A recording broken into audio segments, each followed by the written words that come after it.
하나님께서 내려오시다 하는 제목으로 제가 연속 설교를 하고 있습니다. 지난 수요일의 설교가 하나님께서 내려오시다 두 번째니까 오늘은 세 번째여야 하는데, 오늘이 성령 강림 주일이라서 세 번째는 나중에 하고 건너뛰고 오늘 네 번째부터 설교합니다. 부활절 이후 7주간이 지나고 50일째 되는 날이 성령 강림절입니다. 구약 성경에 기록된 옛날 유대인의 절기로는 6월절이 지나고 7주간 후 그리고 50일째 되는 날이 오순절입니다. 오순절이라는 이름은 오는 5오자고 순이 10순자입니다. 10개 10이라는 순이지요. 그래서 5 곱하기 10 하면은 오순 50일이지요. 그래서 6월절 다음에 50일째 되는 날이 오순절입니다. 오순절은 맥추 감사절과 겹치고요. 또 성령 강림절도 겹치는데, 우리 전통적으로 한국 교회에서는 맥추 감사주일 이렇게 많이 지켰고, 요즘에는 성령 강림 주일 이 표현을 훨씬 더 많이 씁니다. 유대인들은 특별히 오순절을 1세기 이후에는, 그러니까 예수님이 사시던 그 당시죠. 그 당시 이후에는 오순절에 하나님께서 시내산에서 이스라엘 민족에게 율법을 주신 것을 특별하게 기념하면서 오순절을 경축했습니다. 예수 그리스도를 주님으로 믿는 초대교회에서는 성령이 강림하신 날이고, 그래서 교회가 탄생한 날이 되는 거죠. 기독교 역사관에서 시대를 구분할 때 창세부터 이 세상 모든 게 다 끝나는 예수님의 재림 때까지 전체 시간의 흐름을 세 개로 구분하는 이런 시대 구분이 있습니다. 기독교 역사관에서 가장 오래되고 또 전통적인 시대 구분이라고도 할 수 있습니다. 성부시대, 성자시대, 성령시대 이렇게 구분하는 거예요. 가운데 있는 성자시대는 성자 하나님이신 예수 그리스도께서 이 땅에 계시던 대략 한 30몇 년 이 기간을 말하는 거죠. 그리고 제일 앞에 성부시대는 창조부터 예수 그리스도께서 세상에 오시기 전까지가 성부시대가 되겠죠. 그리고 성령시대는 예수님께서 승천하시고 난 다음에 성령이 오신, 즉 그때부터 예수님의 재림하실 때까지가 성령시대입니다. 이 세 시대 중에서 성령시대는 제일 마지막이지요. 끄트머리. 그래서 끝말자를 써서 성령의 시대를 말세라고 합니다. 보통 세상이 막 악하고 그럴 때 아유 말세야 말세 이런 표현을 쓰기도 하고, 또 특별히 말세는 이단 종파들이, 이단 집단이 아주 애용하는 그런 내용이기도 합니다. 그런데 성경의 맥락으로 보면 말세는 2000년 전부터 시작된 성령 시대를 가리키는 것이다. 이런 거를 그리스도인이 머리에 정리를 해두고 있으면 특별히 이단의 꼬임에 넘어가지 않겠지요. 성령 하나님은 창세부터 늘 인간 삶에 역사해 오셨습니다. 창세기 1장 2절에 하나님의 영은 수면 위에 운행하시니라 하는 표현이 기록이 되어 있습니다. 그러니까 성령은 창조의 작업에도 같이 하셨고, 또 이런저런 상황에서 사람 삶에 개입하시고 동행하시면서 역사와 또 존재하는 모든 것을 섭리하셨습니다. 그런데 성령께서 사람의 마음과 영혼에 오셔서 아예 떠나지 않으시고 자리를 잡고 함께 사시게 된 것, 다르게 표현하면 아예 그냥 이사 오셔서 거주하시게 된 것, 이거는 전체 시간의 흐름에서 말세에 시작된, 그러니까 말세의 출발점이 됩니다. 구약 성경에 보면 이제 앞으로 오실 메시아 시대, 이게 많이 예언되어 있어요. 이 세상을 구원할 메시아, 그거는 히브리어인데 헬라어로 말하면 그리스도, 똑같은 내용은 똑같은 말이죠. 메시아가 오신다. 그리스도가 오신다. 그 표현이 성경 어디에는 여호와의 날, 여호와의 날이 임한다. 뭐 이렇게도 기록이 되어 있고요. 어쨌든 인간 역사 흐름에서 삼위일체 하나님께서 섭리하시고 또 이끄시는 위대한 구원의 시대가 온다. 그날이 온다. 이런 예언이 구약에 많아요. 그런데 구약의 그 예언에서 아주 중요한 부분을 제가 두 군데를 읽어드리는데, 말세에 올 그날, 여호와의 그날, 그거는 성령의 오심과 연관이 되고 성령이 사람 마음 속에 아예 자리를 잡고 떠나지 않고 사신다. 이런 내용이 거기에 들어 있습니다. 구약성경 에스겔서 36장 24절부터 28절, 그리고 예레미야서 31장 31절부터 33절을 제가 읽어드리겠습니다. 참고로 에스겔서는 이스라엘 민족이 완전히 다 망하고 바벨론 포로로 끌려간 포로기 시대에 에스겔이 예언자로 부름받아서 대언한 말씀이 에스겔서예요. 뭐 그때 무슨 소망이 있었겠어요. 또 예레미야서는 남왕국 유다가 계속해서 망해가고 이제는 완전히 멸망한다 이르던 때에 기록된 말씀이에요. 자, 먼저 에스겔서 말씀입니다. 내가 너희를 여러 나라 가운데에서 인도하여 내고 여러 민족 가운데에서 모아 데리고 고국 땅에 들어가서, 지금 포로기 상황이니까 그런 약속을 하는 거죠. 귀국한다. 맑은 물을 너희에게 뿌려서 너희로 정결하게 하되 곧 너희 모든 더러운 것에서와 모든 우상 숭배에서 너희를 정결하게 할 것이며 또 새 영을 너희 속에 두고 새 마음을 너희에게 주되, 성령이 오심을 말씀하는 거예요. 너희 육신에서 굳은 마음을 제거하고 부드러운 마음을 줄 것이며 또 내 영을 너희 속에 두어 너희로 내 율례를 행하게 하리니 너희가 내 규례를 지켜 행할지라. 내가 너희 조상들에게 준 땅에서 너희가 거주하면서 내 백성이 되고 나는 너희 하나님이 되리라. 아멘. 자, 이제 예레미야서의 말씀입니다. 여호와의 말씀이니라. 보라, 날이 이르리니 내가 이스라엘 집과 유다 집에 새 언약을 맺으리라. 여기에 방금 읽어드린 새 언약, 이게 신약이라는 뜻이에요. 신약은 바로 예레미야서 31장 31절에서 나온 단어예요. 이 언약은 내가 그들의 조상들의 손을 잡고 애굽 땅에서 인도하여 내던 날에 맺은 것과 같지 아니할 것은 내가 그들의 남편이 되었어도 그들이 내 언약을 깨뜨렸음이라. 여호와의 말씀이니라. 그러나 그날 후에 내가 이스라엘 집과 맺을 언약은 이러하니 곧 내가 나의 법을 그들의 속에 두며 그들의 마음에 기록하여 나는 그들의 하나님이 되고 그들은 내 백성이 될 것이라. 여호와의 말씀이니라. 아멘. 하나님께서 모세를 통해서 이스라엘 백성을 처음 부를 때 하나님이 이스라엘 민족에게 근원적으로 약속해 주신 위대한 약속의 핵심이 이것입니다. 내가 너희 하나님이야. 너희는 내 백성이야. 내가 너희를 선택했어. 이것이거든요. 근데 이것이 이루어지려면 하나님의 뜻에 순종해야 합니다. 하나님의 말씀을 따라 살아야 돼요. 그런데 하나님께서 모세를 통해서 말씀을 주셨는데도 이스라엘 백성이 말씀에 순종하지 못해요. 거역합니다. 돌판에 새겨주시고 그리고 여러 가지로 주신 그 말씀을 거역하고 그리고 불순종합니다. 하나님께서 이런 이스라엘 백성의 모습을 보시면서 모든 역사의 흐름, 시간의 흐름에서 당신의 구원의 섭리를 아주 하나님의 거룩한 섭리로 기획을 하시는 거예요. 내가 언젠가는 아예 사람들 속으로 이삭하겠다. 그냥 돌판에 하나님의 손가락으로 써주신 십계명 또는 그 외에 주신 말씀들, 이렇게 말씀을 기록해서 주는 정도가 아니라 아예 내가 거룩한 영으로, 하나님의 영으로 그냥 사람들 속에 이주하겠다. 그래서 말씀이 살아 움직이도록 내가 역사하겠다. 바로 이런 내용이 여기에 담겨 있는 거지요.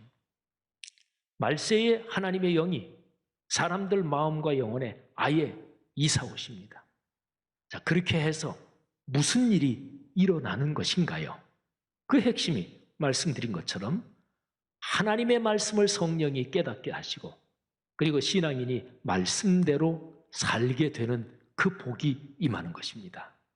이것이 말세에 있을 일의 핵심입니다. 그러니까 말세에는 무슨 일이 벌어지는가? 성령이 이사 오신다. 성령이 왜 이사 오십니까? 하나님의 거룩한 말씀이 삶에서 살아 움직이도록 이 목적을 위해서 성령이 오신다. 이게 요점입니다. 사도행전 2장 1절부터 13절에 그토록 오래 간절히 바라고 기다렸던 바로 그 사건이 기록이 되어 있습니다. 저에게 사도행전 2장에는 유대인의 연중 3대 절기 중에서 가운데 있는 오순절에 이 사건이 발생합니다. 유월절, 오순절, 그리고 초막절. 그런데 이 오순절은 그 당시 로마 제국의 영역 전 세계에 흩어져 있던 유대인들이 예루살렘으로 가장 많이 모이는 절기입니다. 이때가 1년 연중 기후적으로 여행하기가 제일 편합니다. 자, 그 오순절에 무슨 사건이 있는지 살펴보십시다. 사도행전 1장, 그 2장에 앞서 1장 13절, 15절을 보면 사도들과 초기의 신앙인들 120명 정도가 예루살렘에 있는 어느 집 다락방에 모여 기도하고 있었습니다. 예수님께서 승천하시면서 내가 보혜사 성령을 보낸다. 너희는 그 성령을 기다려라. 그래서 예수님의 말씀에 따라 기도하며 그 예수님의 말씀에 약속하신 보혜사를 기다리고 지내고 있었습니다. 아마 그 다락방은 성전 구역, 사람들이 많이 모일 수 있는 그 성전 구역에서 멀지 않은 집이었을 것이고, 그리고 그 다락방에서 최후의 만찬이 있었을 것입니다. 성경에는 기록되어 있지 않지만 그 다락방, 그 집의 주인은 마리아라는 여인이었고, 그리고 나중에 마가복음을 기록하는 초대교회의 참으로 훌륭한 지도자 마가가 마리아의 아들이었습니다. 자, 그날 이 다락방에 하나님께서 내려오셨습니다. 신적인 사건을 묘사하는 것은 언제나 한계가 있습니다. 어떤 하나님의 강력한 역사로 무슨 사건이 벌어지는데 그거를 사람의 말과 글로 결코 속 시원하게 다 전하지 못합니다. 그래서 비유적인 표현을 사용할 수밖에 없습니다. 자, 사도행전 2장에서도 그때 나타난 현상을 보면 비유적인 표현이 사용돼요. 자, 정확하게 말하면 바람 소리, 바람이 불어서 나는 소리는 아닌데요. 기록된 그대로 보면 급하고 강한 바람 같은 소리가 집안에 있는 모든 사람에게 들렸습니다. 바람이 불어서 나는 소리가 아니에요. 근데 그 소리 같아요. 그래서 급하고 강한 바람 같은 소리 이렇게 표현한 거죠. 또 사람들의 눈에 보인 것은 불이 막 타면은 불꽃이, 불길이 막 혓바닥처럼 이렇게 올라오잖아요.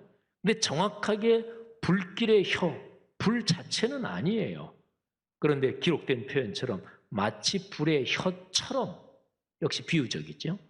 불의 혀처럼 갈라지는 것들이 모여있는 각 사람의 머리 위에 하나씩 있는 것이 보였습니다. 진짜 불이라면 머리가 탔겠지요. 근데 불의 혀처럼 갈라지는 것들이 각 사람들 머리에 있는 것을 보았습니다. 그들 모두는 엄청 놀랐습니다. 그런데 중요한 것은 바로 그 다음에 발생한 일, 이것이 중요합니다. 사도행전 2장 4절이에요. 그들이 다 성령의 충만함을 받고 성령이 말하게 하심을 따라 다른 언어들로 말하기를 시작하니라. 아멘. 우리 신앙생활을 오래 하신 분들은 사도행전 2장에 오순절 성령 강림 사건, 그러면 우리가 신앙생활하면서 또 어떤 분이 그런 은사를 받기도 하는 방언의 은사를 얼른 떠올리실 거예요. 자, 여러분, 사도행전 2장 1절부터 13절 거기에 보면 우리가 보통 방언의 은사, 그 방언하고 연관된 표현이 다해서 5번 기록되어 있습니다. 3절, 4절, 6절, 8절, 11절 이렇게 5번인데요. 그런데 잘 한번 들어보세요. 성령께서 내려오셔서 사람들에게 역사하시면서 사람들 마음속에 이사와서 사시면서 가장 먼저 나타난 현상은 다른 언어들로 말하기. 중요하니까 한 번 더 말씀드리죠. 다른 언어들로 말하기. 이 현상이 나타났습니다. 근데 다른 언어들로 말한다. 여기하고 연관된 표현이 아까 말씀드린 대로 5번 나오는데 근데 거기에 쓰인 헬라어 단어는 2가지입니다. 첫 번째는 글로사라고 발음되는 단어인데 이 뜻이 혀를 말해요. 또는 사람이 혀를 가지고 언어를 말하잖아요. 이 구개 구조, 혀, 사람이 발음할 때 제일 중요한 게 혀입니다.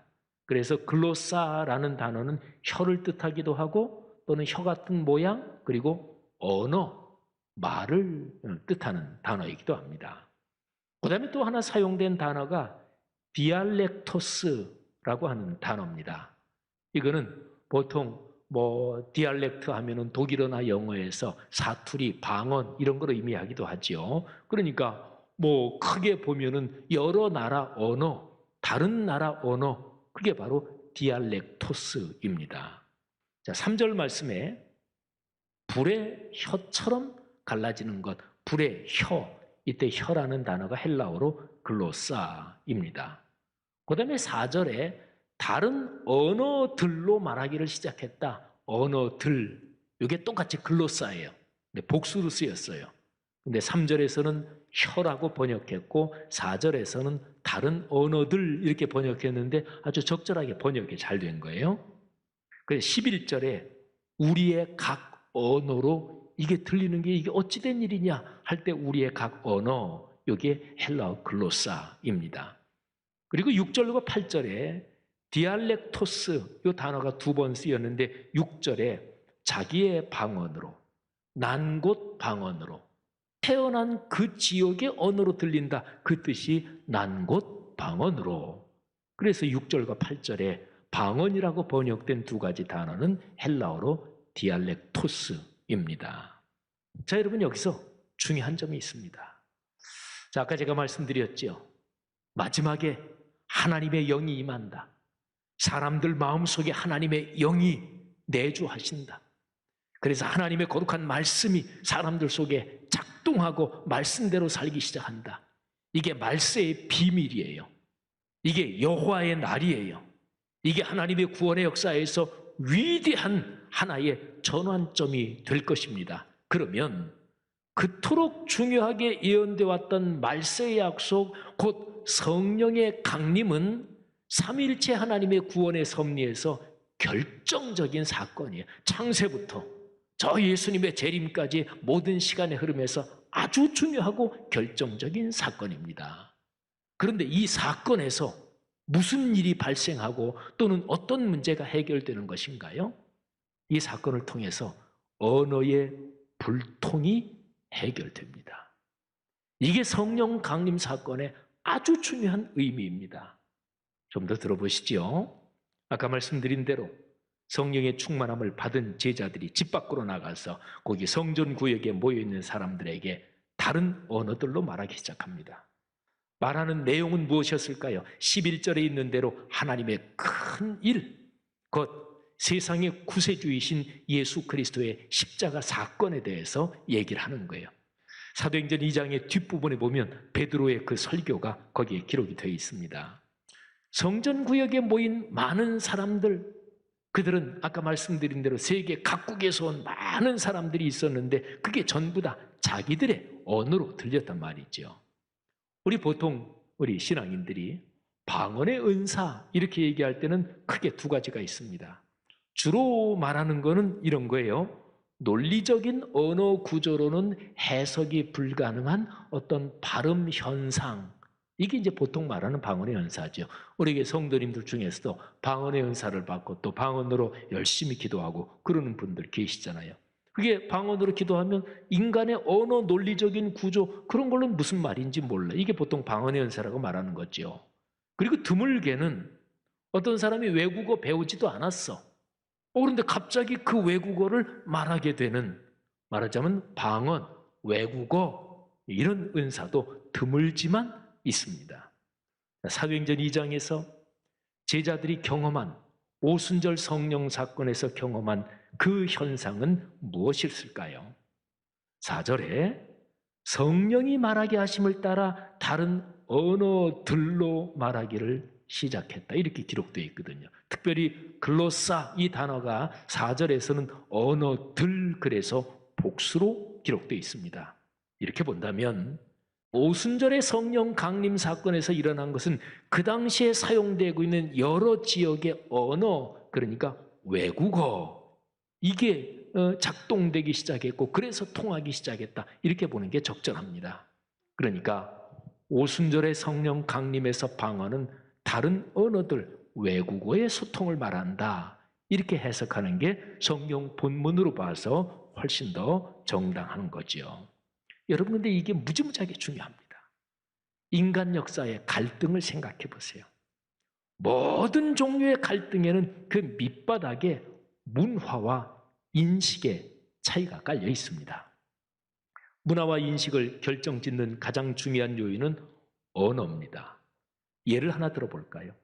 2000년 기독교 역사에서 이 기독교라는 게 분열된 가장 큰 분열이 두 번이에요. 하나가 쭉 내려오다가 동방교회, 서방교회가 갈라져요. 그게 1050년입니다. 그리고 갈라진 서방교회가 쭉 내려오다가 1517년 종교개혁으로 구교와 신교가 갈라져요. 그런데 동방교회, 서방교회가 갈라진 그 배경에는 언어가 달랐기 때문입니다. 동방 쪽은 헬라어를 쓰고 있었고 서방 쪽은 라틴어를 쓰고 있었거든요. 이게 몇백 년이 쭉 흘러오면서 문화, 인식 이런 게 계속해서 이게 달라지니까 결국은 그것 때문에 갈라진다. 뭐 여러 가지 요인이 있습니다만, 그리고 1517년의 종교개혁도 문화와 인식 이런 차이가 있어요. 루터가 종교개혁 시작하신 분이잖아요. 근데 루터 그분이 쓴 종교개혁의 유명한 세 가지 글이 있습니다. 그 중에 하나가 제목이 이래요. 독일 그리스도인 귀족에게 보내는 글. 근데 내용을 읽어보면 이런 내용도 나와요. 우리 독일 사람들이 헌금한 돈이 다 이탈리아 저 교황청 쪽으로 간다. 우리 독일 사람 아니냐? 아주 시장말로 쉽게 얘기하면 우리가 남이가, 실제로 그런 상황도 그때 존재해요. 여러분, 인간 역사의 모든 갈등과 분열, 그리고 심하면 전쟁도 나지요. 이게 가장 기본적으로 언어 문화권이 인간의 태도를 결정합니다. 어떤 문화가 성숙한 문화일까요? 타 언어 문화권을 충분히 이해하고 존중하는 게 성숙한 문화예요. 오순절 성령 강림은 인류 역사의 큰 흐름에서 종말론적인 구원의 길을 보여줍니다. 다양한 언어 문화권 사이에 단절이 극복되고 소통과 이해와 화해가 이루어지는 것입니다. 성경 전체 이야기의 흐름에서 본다면 창세기 11장의 바벨탑 사건에서 하나님의 형벌로 인간의 언어가 불통하게 되잖아요. 그 불통에서 빚어진 오래고 긴 비극이 이제 말세의 기적으로 성령 강림으로 해결이 되는 거예요. 이게 사도행전 2장의 위대한 메시지입니다. 사랑하는 그리스도인 여러분이요, 성령 충만한 사람의 제일 중요한 특징은 무엇입니까? 오늘 우리가 묵상하는 사도행전의 말씀에서 아주 명백하게 이렇게 말할 수 있습니다. 성령 충만한 사람은 다른 사람과 잘 소통합니다. 다른 언어, 문화와 언어가 다른 사람들 또는 어떤 면으로든지 나하고 잘 맞지 않는 차이가 나는 사람들과 충분히 잘 소통하고 그들을 이해하고 존중합니다. 오늘날의 세계에서 언어, 인종, 피부색, 출신 지역, 세대, 계층 등 어떤 이유로든지 자신이 속한 집단의 집단 이기주의에 빠져서 소통을 가로막는 것, 이거는 하나님의 뜻을 거스르는 것입니다. 성령으로 충만한 사람은 다른 사람의 말을 경청합니다. 이해하고 소통하고 공감하고 화해합니다. 독선과 독단은 언제나 하나님 앞에서 죄입니다. 성령 충만과는 정반대의 현상인 거지요. 성도 여러분, 오늘 성령 강림 주일에 다시 한번 주님 앞에 오 주여 성령으로 충만하기를 원합니다. 이런 기도가 간절하기를 바랍니다.